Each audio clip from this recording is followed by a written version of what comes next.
Tune in to Sports 360 with Ahmed Hamad. Sports 360 के एक नए एपिसोड के साथ मैं हूं आपका होस्ट अहमद हम्माद। अस्सलाम वालेकुम आतिफ भाई। ऑलराइट जी, हमारे साथ मौजूद है आतिफ राना, सीईओ लाहौर कलंदर। सबसे पहले आतिफ भाई आपको एक मरतबा फिर प्रोग्राम में खुश आमदीद कहेंगे।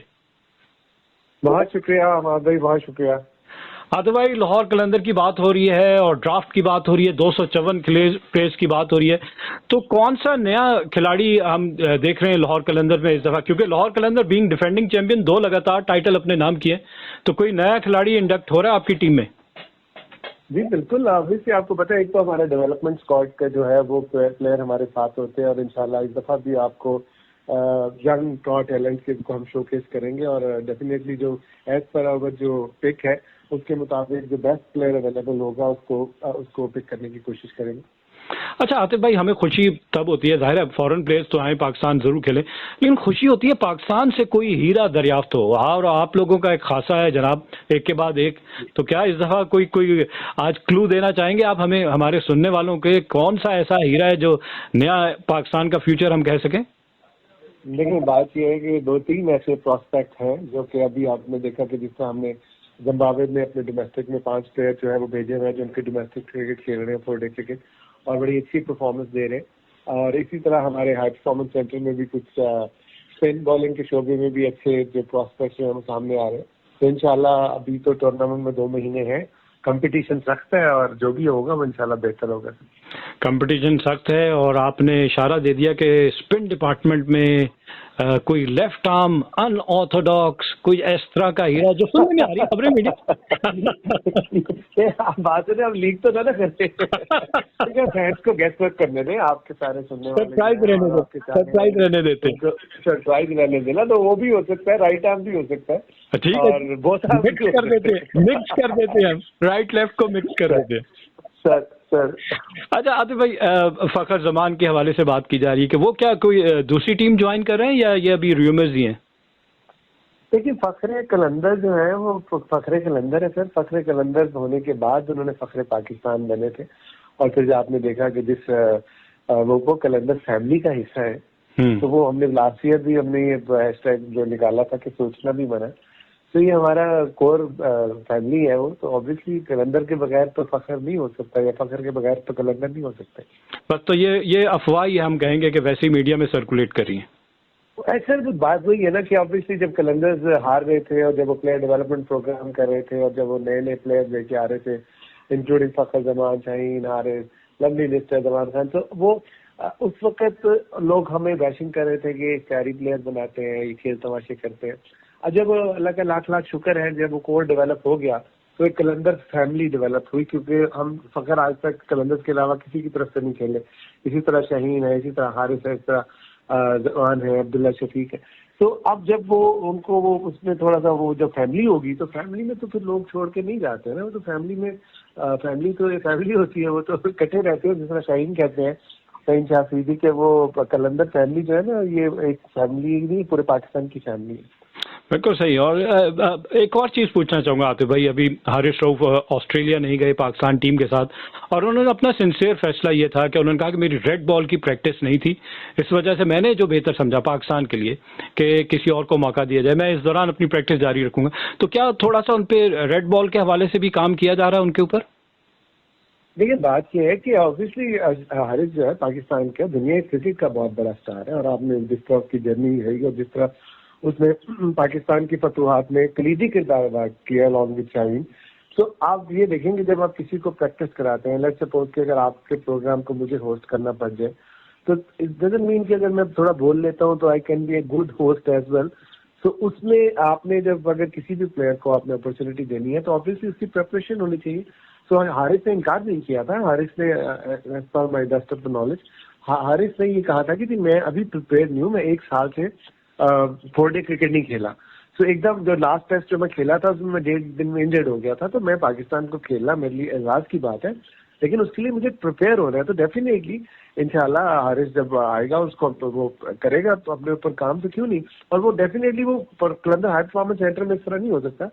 वो अब डोमेस्टिक सीजन में जब 4 डे खेलेंगे, जिस तरह आपने देखा कि 5 प्लेयर जो हमने जिम्बाब्वे भेजे हैं 4 डे खेल रहे हैं वहाँ पे, तो इंशाल्लाह आने वाले दिनों में डेफिनेटली वो मेहनत करेगा और इंशाल्लाह टेस्ट में पाकिस्तान को रिप्रेजेंट करेगा। अच्छा, एक और चीज़ हरीश भाई, अभी हम इंटरनेशनल क्रिकेट की जब बात करते हैं तो दो फाइनलिस्ट ऑस्ट्रेलिया और इंडिया, इन दोनों ने अभी वर्ल्ड कप खत्म होने के फौरन बाद इन्होंने 5 T20 मैचेस की बायलैटरल सीरीज के लिए। हम सबको पता है कि नेक्स्ट ईयर जून में T20 वर्ल्ड कप होना है अमेरिका और वेस्ट इंडीज में। तो वही कहा जा रहा है कि हम मिक्स कर देते हैं, T20 के प्लेयर्स को चाहते हैं कि वो वनडे भी खेले, वो T20 भी खेले। कितना जरूरी है कि प्लेयर्स खुद ये डिसाइड कर ले कि जी मैं एक फॉर्मेट खेलूंगा जिसमें मेरी एक्सपर्टीज है? देखिए, एनवायरनमेंट की बात है ना, आप एनवायरनमेंट क्रिएट करते हैं। जिस तरह आपका डोमेस्टिक सीजन है, आप डोमेस्टिक में जो आपके इतने सारे प्लेयर खेल रहे हैं और उन्होंने भी तो, उनकी दिल में भी तो उम्मीद है ना कि वो एक दिन पाकिस्तान को रिप्रेजेंट करेंगे। तो अगर वो इतने अच्छे नहीं है कि पाकिस्तान को रिप्रेजेंट कर सके तो फिर वो खेल क्यों रहे हैं? और अगर खेल रहे हैं तो फिर उनके अंदर से भी सामने आने चाहिए।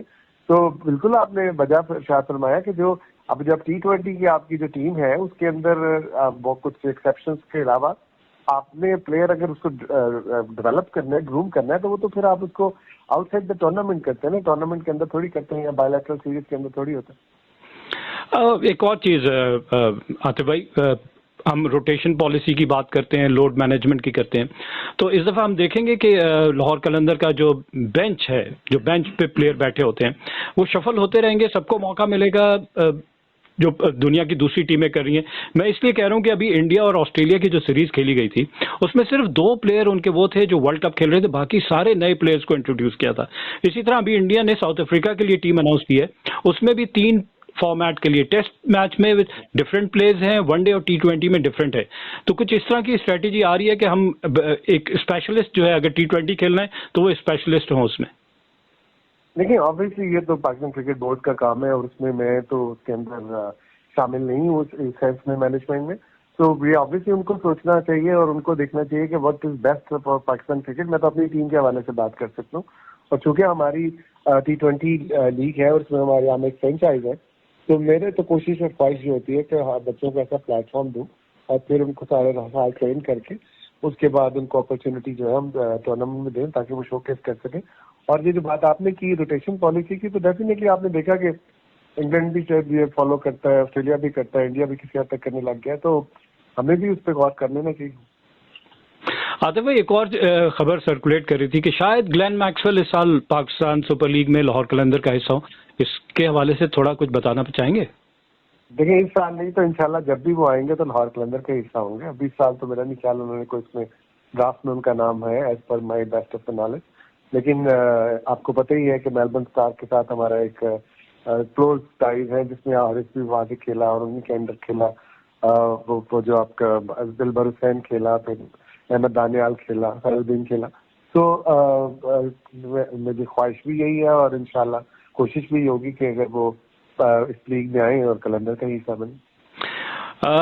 PSL 9 is round the corner. मैं कहूँगा कि क्या कोई ट्रेनिंग कैंप, कोई टैलेंट हंट प्रोग्राम होने जा रहा है? तैयार हो रहे हैं, अभी जिम्बाब्वे भी गए हुए हैं 5 प्लेयर, कुछ हमारे हाई परफॉर्मेंस सेंटर में वो प्रैक्टिस कर रहे हैं, प्रिपरेशन चल रही है। जो कैंप है, मैं टूर्नामेंट से पहले वो जो ऑब्वियसली शाहीन शाह अफरीदी की टीम है, जब वो आ जाएंगे तो फिर उनके लिए हम कोशिश करेंगे 8-10 दिन का कैंप लगाएं ताकि उस टैलेंट को में से आइडेंटिफाई करके तो वो ये सिलेक्ट कर सकेंगे कि उनकी टीम का, उनकी फैमिली का किसने हिस्सा बनना।